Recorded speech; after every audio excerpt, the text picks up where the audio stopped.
Hello बच्चों, बहुत बहुत स्वागत है आपका अपने चैनल कक्षा गणित में। बच्चों, हम लोग एक नया चैप्टर स्टार्ट करेंगे, एकदम नया चैप्टर है त्रिविमीय ज्यामिति, 3 डायमेंशनल ज्योमेट्री स्टार्ट करेंगे। बच्चों, अब तक आपने जो ज्योमेट्री पढ़ी है वो 2D पढ़ी है, केवल उसमें लंबाई और चौड़ाई होती है। 2 विमीय मतलब 2 विमाएं, यहां पर त्रिविमीय मतलब 3 विमाएं। तो यहां पर लंबाई, चौड़ाई और साथ साथ गहराई या ऊंचाई भी कह सकते हैं। 3 विमाओं की यहां पर ज्योमेट्री है, इसको आज आपको पढ़ना है। अच्छा, द्विविमीय में क्या होता है, त्रिविमीय में क्या होता है? मतलब सीधी बात है कि इसमें जैसे ये आपका व्हाइट बोर्ड दिख रहा है, ये आपका द्विविमीय है। इसमें आपको यहां पर 2 विमाएं केवल दिखाई दे सकती हैं। इसकी ये लंबाई वाली भुजा हो सकती है, इसकी चौड़ाई वाली भुजा हो सकती है। इसमें कितनी गहराई है, कितनी मोटाई है, ये आपको पता नहीं चल सकती। ठीक है कि नहीं? ये पता नहीं चल सकती। जैसे हम अपना चित्र खिंचवाएं, है ना, कैमरे से आप हमारा फोटो खींचें और उस फोटो को अगर इस पर यहां पर व्हाइट बोर्ड पर लगा दिया जाए तो आप बिल्कुल एकदम पहचान सकते हो कि हाँ, ये सर जी का फोटो है। लेकिन उसमें हम कितने मोटाई के हैं ये पता नहीं चल सकता। हमारी लंबाई और चौड़ाई तो पता चल सकती है, लेकिन हम मोटे कितने हैं वो पता नहीं चल सकती, है ना। ये वाली मोटाई जिसको कहते हैं, ये पता नहीं चल सकती। तो अब यहां पर हम मोटाई वाली भुजा को भी साथ में लेकर के ज्योमेट्री पढ़ेंगे। अच्छा, किसी भी बिंदु की अगर हमें स्थिति जाननी हो, जैसे अब तक हम जैसे कभी 2D जो पढ़ते थे ना, उसमें क्या करते थे, यहां से देखो ये एक्स अक्ष बनाते थे, ये वाई अक्ष बनाते थे।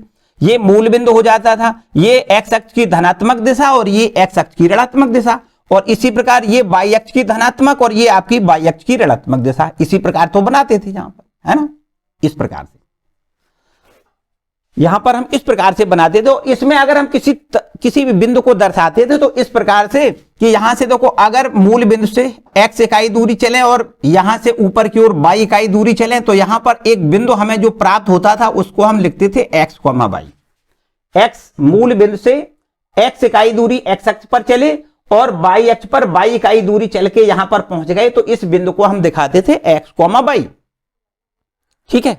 अब यहां पर देखो 3 तलों की बात करें तो पहले हम त्रिविमीय की बात करें। देखो ध्यान दें, अगर हम त्रिविमीय की बात करें तो त्रिविमीय आपको यहां से देखो हम बना तो सकते नहीं, थोड़ा अपना दिमाग भी सेट करना पड़ेगा इसके लिए। जैसे हम कभी अपने घर के जिस कोने में बैठे हैं, उस घर के एक कोने पर आप पहुंचे और फिर आप देखें कि एक भुजा आपकी ये लंबाई वाली है, एक भुजा ये आपकी चौड़ाई वाली है और एक आपकी ये वाली भुजा जिसको ऊपर छत तक जाती है ना, ये वाली भुजा है, इसको ऊंचाई कह सकते हैं। तो बस यहीं पर स्टार्ट होती है 3 विमाएं। यहां पर अगर हम आपसे ये कहें कि ये आपकी लंबाई वाली भुजा है, ये आपकी चौड़ाई वाली भुजा है, और फिर इसके बाद यहां पर एक तीसरी भुजा इस प्रकार से बिल्कुल परपेंडिकुलर एक्स अक्ष और वाई अक्ष दोनों अक्षों पर लंबवत आपको यहां पर एक भुजा माननी है। इसको हम तीसरी अक्ष कह सकते हैं। एक्स अक्ष, वाई अक्ष और एक तीसरी अक्ष है, उसको हम यहां जेड अक्ष कह सकते हैं। ठीक है। तो यहां से देखो इस प्रकार से इसको बना के दिखाएं, इसको हम इस प्रकार से बना के दिखा दें। देखो ध्यान दें, ये आपका देखो एक अक्ष ये हो गया, एक अक्ष ये हो गया, और एक जो इसके ऊपर बिल्कुल लंबवत है, तो उसको हम यहां तो देखो खड़ा नहीं कर सकते, मान लेते हैं थोड़ी देर के लिए ये आपका हो गया तीसरा अक्ष, है ना, तीसरा अक्ष ये हो गया। या फिर हम इसी को एक्स अक्ष मान लें, यहां ये एक्स अक्ष हो गया, इसको हम वाई अक्ष मान लें, ये आपका वाई हो गया और ये आपका जेड अक्ष हो गया। तो यहां से ये हमने तीनों अक्ष इस प्रकार से बनाए कि तीनों अक्ष परस्पर परपेंडिकुलर हैं, लंबवत हैं। ठीक है, यहां पर।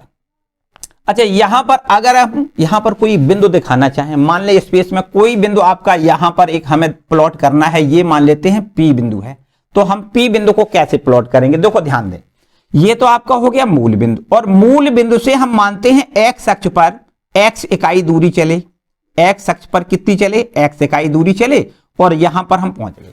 ठीक है, ये यहां नहीं है, जैसा कि हमने बताया ये आपका यहां है ऐसे करके। ठीक है, तो यहां से हमने x अक्ष पर कितनी x इकाई दूरी चली, और यदि यहां से फिर y अक्ष पर कितनी चली, देखो ध्यान दें, ये आपकी y अक्ष पर चली गई दूरी, हम कहेंगे ऐसा है भाई, इसको देखो ऐसे ध्यान रखना है, बनाते हम ऐसे हैं। यहां से देखो ये आपका y अक्ष पर इतनी दूरी चले यहां से, और यहां तक हम y अक्ष पर ये दूरी चले, और फिर इसके बाद ऊपर की ओर देखो यहां से हम z अक्ष पर इतनी दूरी चले, ये जेड अक्ष पर दूरी ये इतनी चले, देखो यहां से जेड अक्ष पर ये चली गई दूरी जेड मान लेते हैं, तब इस बिंदु P के निर्देशांक को हम कह सकते हैं x, y, z। ठीक है, देखो ध्यान दें, ये हमने जैसा कि बताया कि आपको परपेंडिकुलर बिल्कुल समझना है। x अक्ष कहां है, x अक्ष सॉरी y अक्ष और z अक्ष पर लंबवत अक्ष है ये आपका। इस x अक्ष पर हम x दूरी चले, y अक्ष पर हम इसी प्रकार y दूरी चले और z अक्ष पर हम z दूरी चल के पहुंचे, तब इस P बिंदु पर पहुंचे, इसलिए इस P बिंदु को हम x, y, z से डिनोट करते हैं। ठीक है, ये इतना देखो, यहां से हमने जैसा कि बताया कि आपको अपना दिमाग भी थोड़ा सेट करना पड़ेगा भाई, है ना। यहां पर सारी बातें स्पष्ट बन नहीं सकती, क्योंकि ये आपका द्विविमीय है। ये क्या है, द्विविमीय। हम त्रिविमीय की बात कर रहे हैं, तो थोड़ा सा अपने माइंड को सेट करना पड़ेगा। यहां देखो, इतनी बात तो यहां से हो गई कि ये बिंदु आपको x, y, z अंतरिक्ष में मिला। तो कैसे मिला, ये ऐसे बिंदु मिला कि हम x अक्ष पर x इकाई दूरी चले, y अक्ष पर y इकाई तथा z अक्ष पर अगर z इकाई दूरी चले, तो ये P बिंदु यहां से x, y, z कहलाएगा। ठीक है, इसको इस प्रकार से हम निर्धारित करेंगे।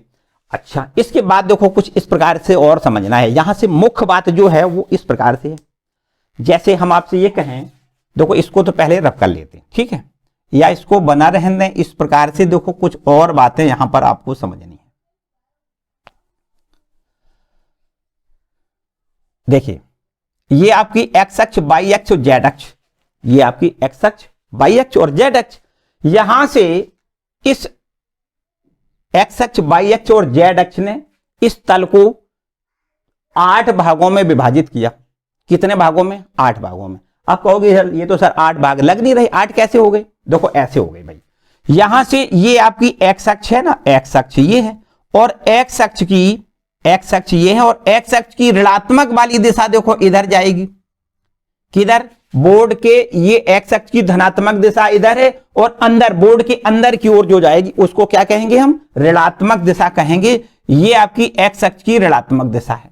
ठीक है, इसी प्रकार यहां से देखो ये y अक्ष है, और यहां से इधर की ओर ये y अक्ष की ऋणात्मक दिशा है। ये क्या है, y अक्ष की ऋणात्मक दिशा है।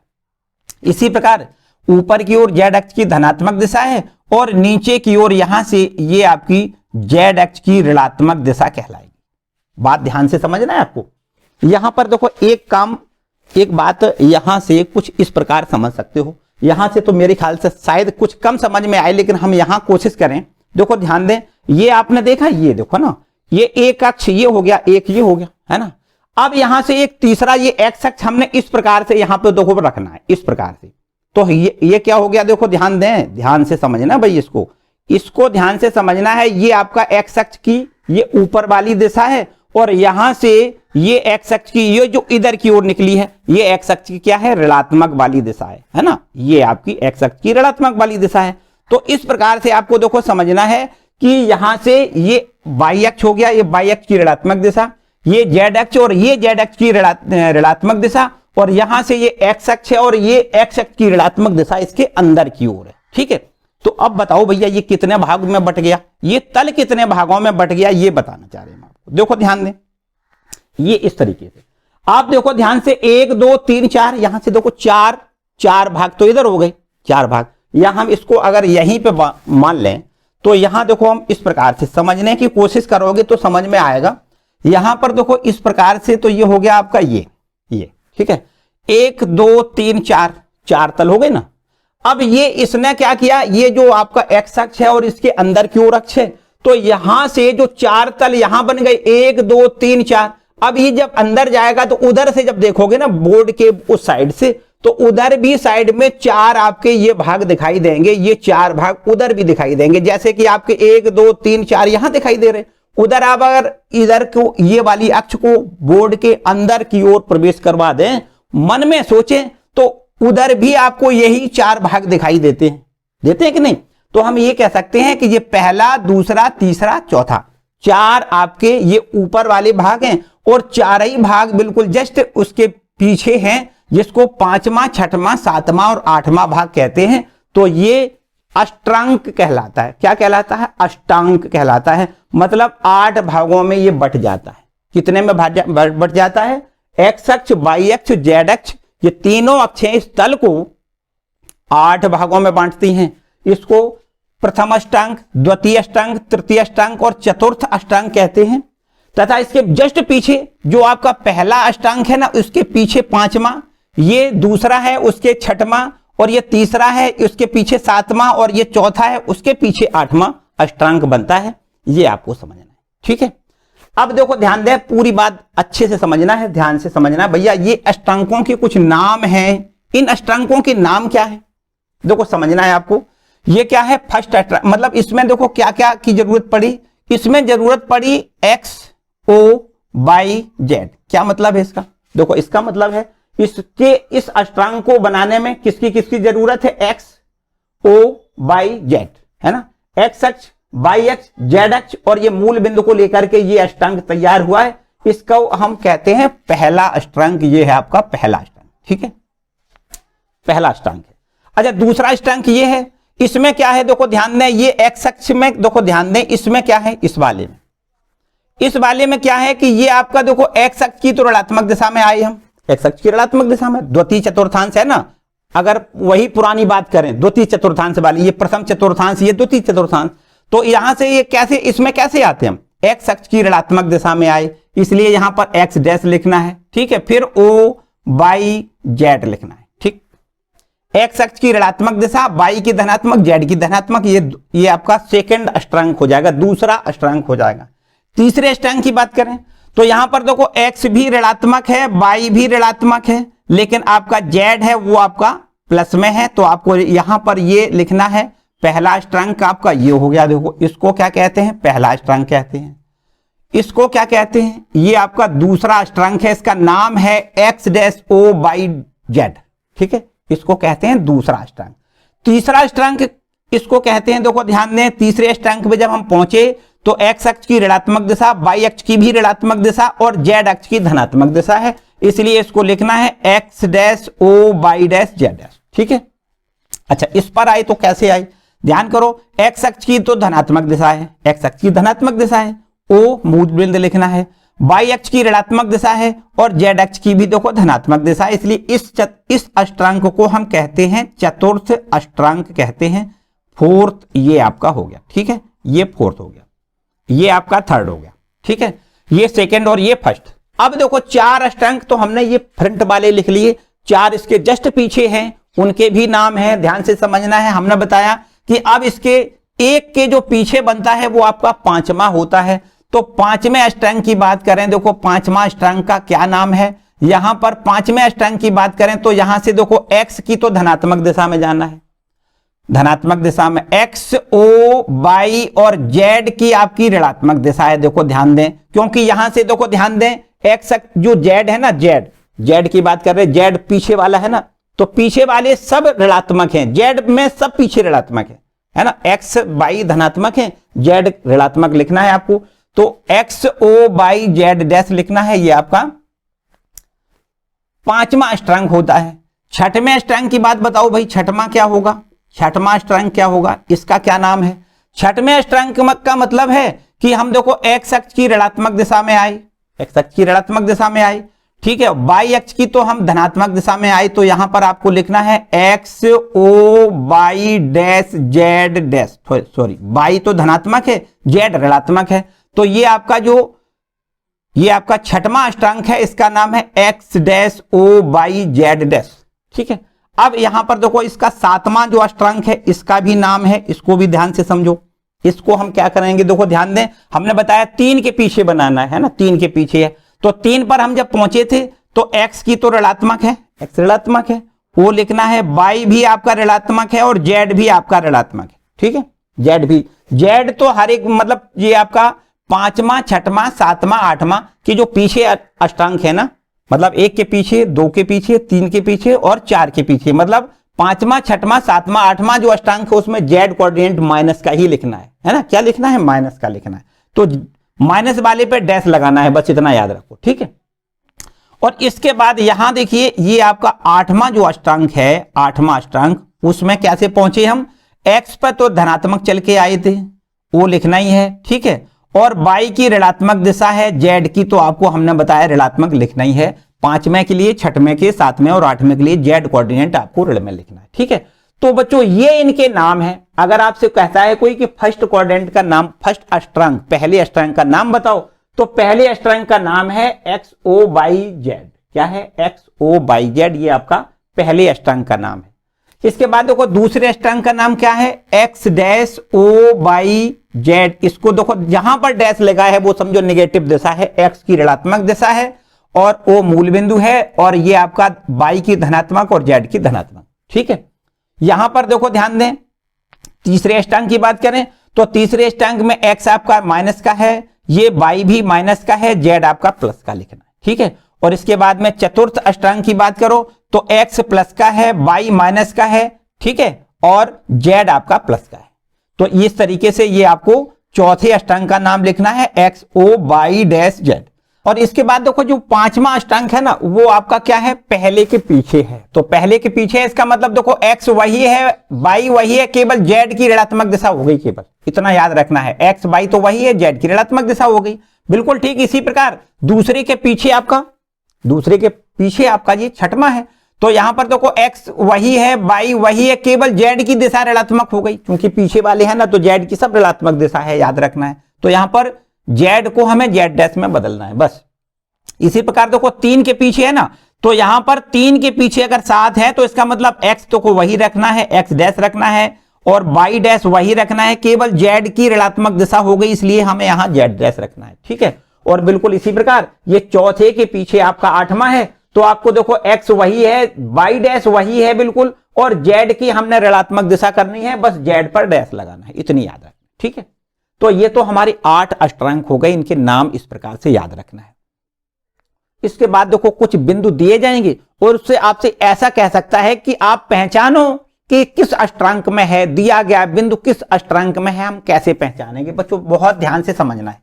देखो हम एक काम करते हैं, यहाँ पुरानी वाली पद्धति पे आपको समझाने की कोशिश करें। देखो जैसे हमने ये लिख लिया कि आपका ये X अक्ष है और ये आपका Y अक्ष है। ठीक है, इतनी बात समझना ध्यान से। ये पहला अष्टांग, ये दूसरा, ये तीसरा, ये चौथा, और इसके ठीक पीछे यहां पर 5वां होगा, इसके पीछे होगा 6वां, और इसके पीछे 7वां, और इसके पीछे 8वां। ऐसा ही तो है, यहां समझो। अगर यहां पर हम फर्स्ट क्वाड्रेंट की बात करें, चतुर्थांश की बात करें, X अक्ष Y अक्ष में को चतुर्थांश ही तो कहते हैं यहां पर। तो पहले चतुर्थांश में देखो प्लस कोमा प्लस होता है, ये आपको पता है। X अक्ष पर प्लस दिशा है, Y अक्ष की भी प्लस दिशा है, इसलिए X प्लस कोमा प्लस इसको कहते हैं, है ना, प्लस कोमा प्लस कहते हैं। अच्छा, इसके बाद देखो यहां की बात बताओ, यहां की बात बताओ, यहां क्या होता है? यहां आपकी X की ऋणात्मक दिशा है और Y की आपकी क्या है? Y की आपकी प्लस वाली दिशा है। तो इसको क्या कहते हैं? हम माइनस कोमा प्लस कहते हैं।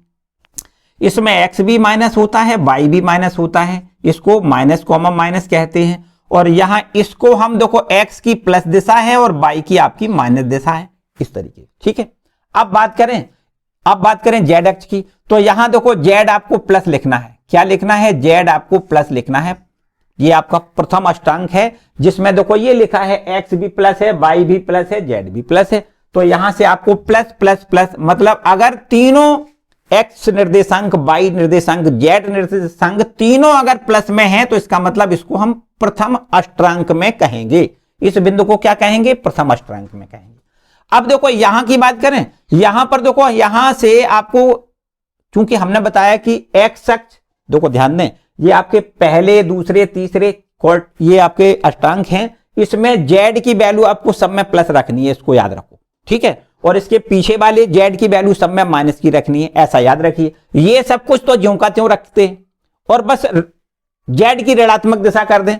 तो यहां से देखो पहले वाले में Z प्लस की है, दूसरे इसमें भी देखो Z प्लस का रखना है, इसमें भी Z प्लस का रखना है, और यहां भी Z प्लस का रखना है। समझो पहले अष्टांग के प्लस प्लस प्लस बिंदु है, दूसरे अष्टांग में माइनस प्लस प्लस होता है, तीसरे अष्टांग के लिए माइनस माइनस प्लस होता है, चौथे अष्टांग के लिए प्लस माइनस प्लस होता है, ऐसा याद रखना है। ये देखो है पहले अष्टांग के लिए, ये है दूसरे अष्टांग के लिए, ये तीसरे अष्टांग के लिए, और ये आपका चौथे अष्टांग के लिए है।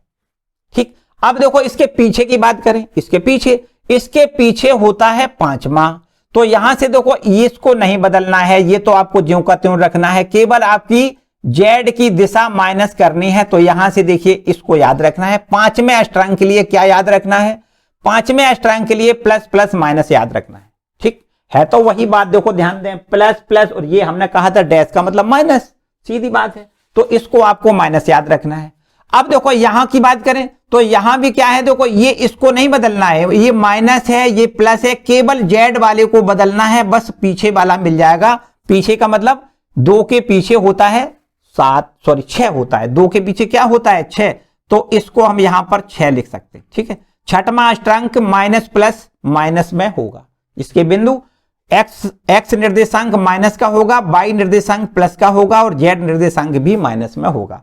अब देखो इसके पीछे की बात बताओ, सातवां जो है ना, सातवां तीसरे के पीछे सातवां होगा, तो यहां इसको माइनस रखना है, इसको माइनस रखना है, इसको तो बदलना नहीं है बिल्कुल, केवल जेड निर्देशांक को बदलना है। जेड की दिशा अगर प्लस में है तो इसको माइनस करनी है, बस इतनी बात है। तो ये आपका जो है 7वां अष्टांक हो जाएगा, 7वां अष्टांक। ठीक है, और फिर लास्ट में 8वें अष्टांक की बात की जाए तो 8वें अष्टांक के लिए क्या करना है, 8वें अष्टांक के लिए देखो ये तो प्लस है रहेगा, ये माइनस है बिल्कुल रहेगा ज्यों कहते हो, लेकिन इसकी जो जेड की दिशा है उसको माइनस यहां लिखना है, जेड कोऑर्डिनेट माइनस में आपको लिखना है। तो ये प्लस माइनस माइनस ये आपका अब 8वें अष्टांक का ये पॉइंट ऐसे होता है। ठीक है, अगर आपसे कोई ये कहता है कि बता दो 2, 3, 4 किस अष्टांक में है, अगर कोई आपसे ये कहता है 2, 3, 4 किस अष्टांक में है, तो आपको तुरंत जवाब देना है पहले अष्टांक में। भाई कैसे जानोगे पहले में, हमें पहले यहां से देखना है, भाई इसको बता दो ये काहे का है, ये काहे का है, ये प्लस में है, ये प्लस में, इसका मतलब पहले चतुर्थांश में होते हैं जब एक्स निर्देशांक प्लस हो, वाई निर्देशांक प्लस हो, तो प्रथम चतुर्थांश में होता है। अब यहां पर देखो ये भी प्लस में है, तो इसका मतलब ये प्रथम अष्टांक में हो गया, है ना, प्रथम अष्टांक में हो गया। तो इस तरीके से हमें जानना है कि ये हमारा प्रथम अष्टांक में है। केवल हम पहले वाले 2 पॉइंट देखेंगे, उससे हम ये जान जाएंगे कि ये पहले में है या दूसरे में है या तीसरे में या चौथे में। इससे हमें ये पता चल जाएगा, इन दोनों की मदद से हमें ये पता चल जाएगा कि ये पहले दूसरे तीसरे चौथे में से किस में है, और ये इससे ये पता चल जाएगा कि ये इसके पीछे वाले किस में है, ये पता चल जाएगा। अगर ये माइनस का है तो इसका मतलब ये पहला दूसरा तीसरा चौथा तो है ही नहीं। अगर ये आपका जेड कोऑर्डिनेट अगर माइनस का है तो समझो आपका या तो ये 5वां है या 6वां है या 7वां है या 8वां है, अगर ये माइनस का है तो, और यदि ये प्लस का है तो इसका मतलब पहला दूसरा तीसरा चौथा में से कुछ ना कुछ है। तो फिर वो किस में है उसको इससे हम चेक करेंगे। अगर ये हम देखेंगे कि ये हमारा प्रथम क्वाड्रेंट में आ रहा तो इसका मतलब ये हमारा पहले अष्टांक में आएगा। ठीक है, और यदि ये ऐसा होता कि -2, 3 होता, फिर इसको 4 लिखते। देखो ये आपका दूसरे चतुर्थांश में आता है ना, माइनस कॉमा प्लस दूसरे चतुर्थांश में आता है, और ये तो प्लस का है ये, इसका मतलब ये ऊपर के 4 में से ही है, ऊपर वाले 4 अष्टांकों में से ही है।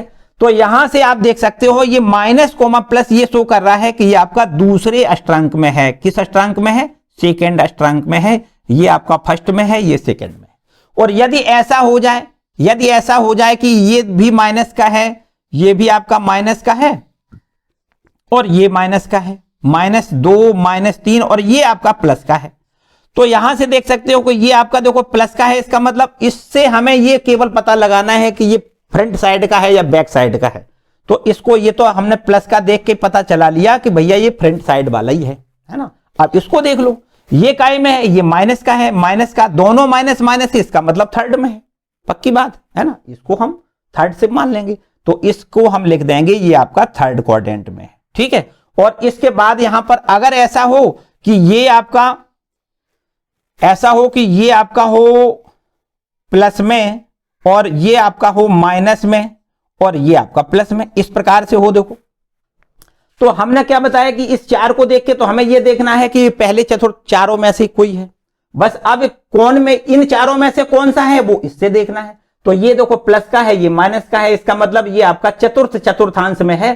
तो अगर ये चतुर्थ चतुर्थांश में है तो उक्त बिंदु किस में हो जाएगा, चौथे अष्टांक में हो जाएगा। तो आपको लिखना है चौथे अष्टांक में है। ठीक है, ये देखो चौथे अष्टांक में है। और बाय द वे अगर यहां पर माइनस हो जाए, जैसे यही पॉइंट है, बिल्कुल एकदम पॉइंट ना बदलें, हम ऐसा लिख दें कि 2,3 तो प्लस में है, लेकिन ये आपका माइनस का 4 है, जेड निर्देशांक माइनस में हो जाए। तो अब यहां माइनस देख के हम ये पता कर सकते हैं कि ये हमारा पहले दूसरे तीसरे चौथे में से नहीं है, ये आपके बिल्कुल अंदर वाले जो 4 अंदर वाले हैं क्वाड्रेंट, उसमें से कोई है। तो अब उसमें से कौन है वो इससे आपको पता लगाना है। देखो प्लस प्लस में है, इसका मतलब ये पहले में होता है, तो पहले में पीछे जाओगे, पहले में पीछे जाओगे मतलब पांचवें में, तो इसको क्या लिखना है, पांचवा लिखना है। इस तरीके से देखो ध्यान दें इसको, है ना। पहला देखो इसमें हमने ये तो कंफर्म कर लिया कि ऊपर वाले क्वाड्रेंट ये आपके अष्टांक कोई नहीं है, ना पहला ना दूसरा ना तीसरा ना चौथा, तो भैया पांचवा हो सकता है, छठवां हो सकता है, सातवां हो सकता है, आठवां हो सकता है। अब यहां से आ जाओ, ये कौन सा है, ये प्रथम चतुर्थांश में है, तो प्रथम चतुर्थांश के जो पीछे है वही देखना है, इसका मतलब पांचवा, पक्की बात। ठीक है, मेरे ख्याल से अब ये तो उलझन आपकी खत्म, बिल्कुल एकदम सीधी खत्म समझ में आ रही होगी आपको। यहां से ये माइनस का, अगर ये प्लस का और ये माइनस का हो जाए, तो यहां से आपने देखा ये माइनस का 4 है, इसका मतलब ये 4 ऊपर वाले तो नहीं है। अब इसके पीछे जाना है, तो पीछे जाना है वो इससे देखिए, ये किस में जाएगा, ये 2 में है ना, तो 2 के पीछे मतलब 2 के पीछे मतलब छठवां, 2 के पीछे मतलब छठवां। ठीक है बात।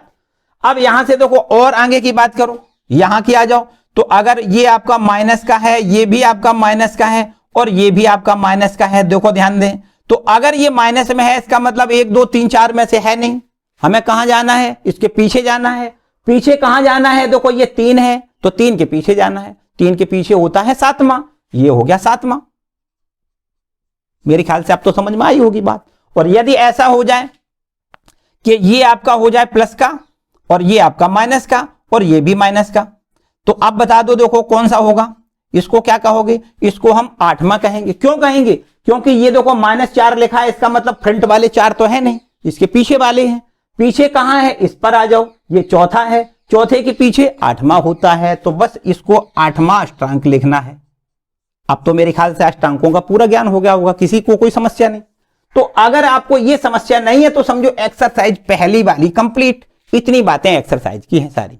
और कुछ बातें बता दें, यहां पर कभी एक्स अक्ष पर कोई बिंदु अगर पूछा जाता है आपसे, अगर आपसे पूछा जाता है एक्स अक्ष पर बिंदु बताओ, तो आपको एक्स अक्ष पर बिंदु क्या लिखना है। देखो एक्स अक्ष पर अगर आपसे बिंदु कोई पूछता है, एक्स अक्ष पर बिंदु, तो एक्स अक्ष पर जो बिंदु होता है उसमें एक्स निर्देशांक होता है, वाई और जेड आपको 0 लिखना है। ठीक है, अगर वाई अक्ष पर कोई बिंदु पूछता है तो आपको लिखना है 0/0, मतलब वाई निर्देशांक ही लिखना है, और दोनों एक्स और वाई, एक्स और जेड को 0 लिखना है। जेड अक्ष पर बिंदु अगर कोई पूछता है तो 0,0, जेड लिखना है, इस प्रकार से। ठीक है, एक्स अक्ष पर बिंदु, वाई अक्ष पर बिंदु, जेड अक्ष पर बिंदु अगर आपसे कोई पूछता है तो इस प्रकार लिखना है। ठीक है, चलो और भी कुछ बातें अगर होंगी तो एक्सरसाइज में हम निपटा लेंगे। बिल्कुल छोटी सी एक्सरसाइज और बहुत ही मजेदार एक्सरसाइज है। कभी कंपटीशन की बात करें तो आपके इनको अष्टांकों को लेकर के एक कंपटीशन में भी काफी बार सवाल पूछे गए, है ना, जो आपके एसएससी वगैरह के एग्जाम होते हैं उसमें भी काफी बार पूछे गए, इसलिए पूरी आपको अच्छे से समझनी है। छोटी सी एक्सरसाइज है, उसको भी कंप्लीट कर लेते हैं।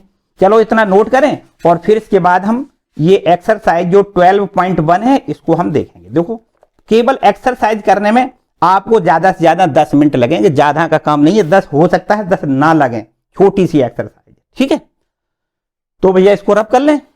चलो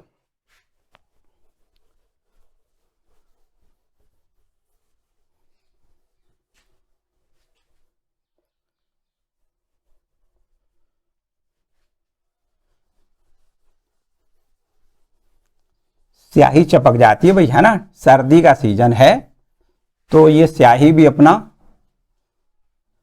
बोर्ड से ज्यादा, है ना, ज्यादा चपकती है, ज्यादा ही, है ना। चलो आते हैं 12.1 एक्सरसाइज जो है। पहला प्रश्न क्या है, एक बिंदु एक्स अक्ष पर स्थित है, एक बिंदु एक्स अक्ष पर स्थित है, ठीक है, इसके वाई निर्देशांक तथा जेड निर्देशांक क्या हैं। अभी हमने बताया कि अगर कोई एक्स अक्ष पर बिंदु होता है, यहां पर पहले प्रश्न में आपसे पूछा है 12.1 एक्सरसाइज है, और इस एक्सरसाइज का जो पहला प्रश्न है उसमें लिखा है एक्स अक्ष पर बिंदु क्या होता है, आप बताओ। अच्छा, एक्स अक्ष पर बिंदु बताओ कितना होता है। अभी हमने थोड़ी देर पहले बताया था कि एक्स अक्ष पर जो बिंदु होता है उसमें एक्स निर्देशांक लिखना है, वाई और जेड 0 लिखना है। तो आपसे इसमें कहा गया है कि वाई निर्देशांक जेड निर्देशांक क्या है, तो भैया क्या बताना है, वाई निर्देशांक 0 है, जेड निर्देशांक 0 है। क्या लिखना है, वाई निर्देशांक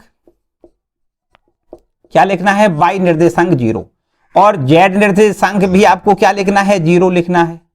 z निर्देशांक बराबर क्या लिखना है, 0। यही बात हमसे पूछी गई है कि x अक्ष पर कोई बिंदु अगर होता है, उसका y निर्देशांक z निर्देशांक कितना है, तो आपको लिखना है y निर्देशांक 0, z निर्देशांक भी 0 होता है। ठीक है, इतनी बात है बस। इसके बाद देखो दूसरे प्रश्न में क्या है, लिखा है एक बिंदु YZ तल में है, इसके y निर्देशांक के बारे में आप क्या कह सकते हो, y निर्देशांक के बारे में क्या कह सकते हो, तो y निर्देशांक इसका क्या होगा, y निर्देशांक इसका 0 होगा। आपको लिखना है y निर्देशांक के बारे में क्या कहना है, y निर्देशांक 0 होगा, बस इतनी लिखनी है। YZ तल पर XZ तल में है, अगर एक बिंदु XZ तल में है तो XZ तल में अगर कोई बिंदु होता है तो y निर्देशांक क्या होता है, 0 होता है, बस इतना लिखना है। ठीक है, XZ तल में कोई बिंदु है तो उसका y निर्देशांक क्या लिखना है, 0 लिखना है। इतनी बात है। अब इसके बाद देखो यहां पर ये बिंदु दिए गए हैं, उन बिंदुओं को आपको ये बताना है कि किस अष्टांक में है और उस अष्टांक का नाम भी बताना है। यहां पर देख सकते हो, यहां पर आपको एक बिंदु ये दिया है 1, 2, 3। अब आपको ये बताना है कि ये किस अष्टांक में है। भैया बिल्कुल एकदम अच्छे से पता है कि ये आपका, देखो हमने आपको यहां से बताया कि इसको देख के आपको ये देखना है कि ये पहले वाले 4 में है या इससे पीछे वाले 4 में है। तो यहां से आपको ये प्लस दिख रहा है ना, प्लस का Z है ना, 3 लिखा है, ये प्लस का है। Z निर्देशांक अगर प्लस का है तो इसका मतलब या तो पहले में है या दूसरे में या तीसरे में, चौथे में। अब यहां पर आ जाओ, यहां पर ये प्रथम चतुर्थांश में है तो इसका मतलब 1,2 अगर प्रथम में है तो इसका मतलब ये पहले अष्टांक में होगा, पहले अष्टांक में होगा। ठीक है, ये कहां पर होगा, पहले अष्टांक, फर्स्ट अष्टांक में होगा। ठीक है, इतनी बात ठीक है। इसको क्या कहते हैं, नाम बता दो, इसका क्या होता है, इसका नाम होता है XOYZ। इस पहले अष्टांक का नाम क्या है, XOYZ। अच्छा, इसके बाद देखो ध्यान से, दूसरा अष्टांक क्या है, दूसरा बिंदु क्या है, 4 - 2, ये है आपका 4, -2 और ये 3। इस बिंदु को बताओ किस अष्टांक में है। तो आपको यहां 3 से देखो देखना है, ये आपका Z निर्देशांक है वो प्लस का है, तो Z निर्देशांक प्लस होने से हमने ये तो पक्की बात समझ ली कि या तो ये फर्स्ट में है या आपका सेकंड में है या थर्ड में या फोर्थ में, मतलब पहले अष्टांक में है या दूसरे अष्टांक में या तीसरे में या चौथे में, 5वें, 6वें, 7वें, 8वें में से किसी में भी नहीं है। ठीक है, पीछे वालों में से नहीं है। तो अब भैया देखो ध्यान दें, अब इस पर आ जाओ, 4, -2, ये वाला, ये देखो इस पर, ये किस में है, ये किस चतुर्थांश में होगा, आपको लिखना है चतुर्थ में होगा। तो ये चतुर्थ चतुर्थांश में है, इसका मतलब ये बिंदु आपका, ये जो दिया गया बिंदु है ये आपका चौथे अष्टांक में होगा। कहां होगा, चौथे अष्टांक में होगा। चौथे अष्टांक का नाम आपको पता है क्या होता है, चौथे अष्टांश का नाम होता है XOYZ होता है। देखो हर एक अष्टांक को इसी नाम से लिखते हैं हम, XOYZ, XOYZ सब में लिखते हैं। बस जो माइनस का पॉइंट आ जाए उसको डैश लिखना है, बस समझो। ये y की ऋणात्मक दिशा में है ना, तो इसको हमने डैश से लिखना है। बाकी और ये प्लस का है, ये प्लस का है, तो देखो इस पर भी डैश नहीं है, इस पर भी डैश नहीं है, केवल y पर आपको डैश लिखना है, बस इतनी बात है। ठीक है, इसके बाद देखो आगे, इसके बाद 4, ये है 4 - 2 -5, 4, -2 -5, इसको देखना है ये किस अष्टांश में है। तो भैया देखो अब यहां से देख सकते हो ये -5 है, इसका मतलब पहला, दूसरा, तीसरा, चौथा में से बिल्कुल है ही नहीं। पहला, दूसरा, तीसरा, चौथा अष्टांश में से नहीं है, 5वां हो सकता है, 6वां या 7वां या 8वां। अब यहां 5, 6, 7, 8 से हम कैसे पता करेंगे, अब इसको देखेंगे। देखो ध्यान दें, ये प्लस का है, ये माइनस का है, तो इसको कहेंगे चतुर्थ चतुर्थांश में है। तो अब चतुर्थ के पीछे जाओ, चतुर्थ के पीछे 8वां होता है, तो बस आपको यहां पर अष्टांश का नाम क्या लिखना है, 8वां लिखना है। 8वां अष्टांश है ना, अष्टांश कौन सा है, 8वां है, और इसका नाम बताना है तो यहां लिखना है XOYZ नाम लिखना है। ठीक है, यहां ये भी y माइनस का है, z माइनस का है, तो आपको यहां पर दोनों पर डैश लिखना है, सिंपल। तो मेरे ख्याल से अब हम ना बताएं, अब आप भी बता सकते हो, है ना, या बताओ तो भाई सब बता देंगे, उसमें कोई समस्या वाली बात नहीं, सारे आपको एक जैसे ही करना है। एक देखो और बताएंगे, 4, 4 - 5 क्या लिखा है, 4 कॉमा, यहां पर इसके आगे वाला है 4,2,4,2,-5, इसका नाम बताओ भाई क्या है। तो यहां से -5 देखते ही हम पता कर ले, यहां पर हमें पता लग गया कि पहला, दूसरा, तीसरा, चौथा में से नहीं है, या तो 5वां है, या 6वां है, 7वां है, या 8वां है। तो अब इसको देखना है, देखो 4,2 ये किस चतुर्थांश में पड़ता है, ये पड़ता है आपका पहला में। तो अब पहला के पीछे जो है ना वो है आपका ये पहला के पीछे मतलब 5वां, तो आपको लिखना है 5वां अष्टांश है ना। क्या लिखना है? 5वां अष्टांश लिखना है। और इस अष्टांश का नाम क्या लिखना है? आपको लिखना है XOYZ डैश लिखना है। देखो यहां पर डैश लगाना है केवल जेड पर, जेड की ऋणात्मक दिशा है और एक्स और वाई की प्लस दिशा है, ठीक है। तो मेरे ख्याल से अब बाकी अब आप खुद करोगे, ठीक है, इसमें कोई समस्या वाली बात नहीं है, आप इनको आप कर सकते हो। भाई दबे अगर ना आए तो भैया हमसे पूछ लो कमेंट करके, कोई समस्या नहीं। चौथा सवाल देखो, इसमें लिखा है रिक्त स्थानों की पूर्ति करिए। तो एकदम सिंपल सी सारी बातें लिखी हैं। एक्स अक्ष और वाई अक्ष दोनों अक्ष मिलकर के जो तल बनाते हैं उस तल को क्या कहते हैं बच्चों? एक्स वाई तल कहते हैं। एक्स अक्ष और वाई अक्ष दोनों अक्षों को मिलाने से जो तल बनेगा उसको क्या कहते हैं? उसको हम एक्स वाई तल कहते हैं। जैसे ये एक्स अक्ष हो गया, ये वाई अक्ष हो गया, ये एक्स अक्ष, ये वाई अक्ष है ना, तो इस तल को क्या कहते हैं? एक्स वाई तल कहते हैं। इसके बाद देखो यहां पर दूसरे वाले इसमें भी रिक्त स्थान की पूर्ति करना है। लिखा है एक्स कॉमा वाई तल में एक बिंदु के निर्देशांक, एक्स कॉमा वाई तल में एक बिंदु के निर्देशांक के क्या रूप होंगे? एक्स वाई तल में अगर बिंदु होता है तो एक्स होगा, वाई होगा, जेड नहीं होगा, जेड बराबर 0 लिखना है। इस प्रकार से लिखना होता है इसका रूप। एक्स वाई तल में जो बिंदु होता है उसका रूप क्या होता है? आपको रूप लिखना है एक्स कॉमा वाई कॉमा 0 लिखना है। इस रूप के होते हैं, ठीक। एक्स वाई तल में जो बिंदु होते हैं वो किस रूप के होते हैं? एक्स कॉमा वाई कॉमा 0 वाले रूप के होते हैं, ठीक है। अच्छा भाई, इसके बाद देखो आगे की बात है आपके पास तीसरे पार्ट में। इसमें लिखा है निर्देशांक तल अंतरिक्ष को अष्टांश में विभाजित करते हैं। तो आपको क्या लिखना है? 8 भागों में विभाजित करना है। अष्टक लिख दें आप, अगर संस्कृत की भाषा में लिखना चाहो, है ना, तो या 8 लिख सकते हो। 8 अष्टांकों में विभाजित करते हैं, या अष्टक अष्टांशों में विभाजित करते हैं, ऐसा लिख सकते हो, ठीक है। तो जो निर्देशांक में हमने बताया कि जो निर्देशांक अक्ष होते हैं, एक्स अक्ष, वाई अक्ष, जेड अक्ष, वो तल को 8 भागों में विभाजित करते हैं, उसको अष्टांश कहते हैं, ठीक।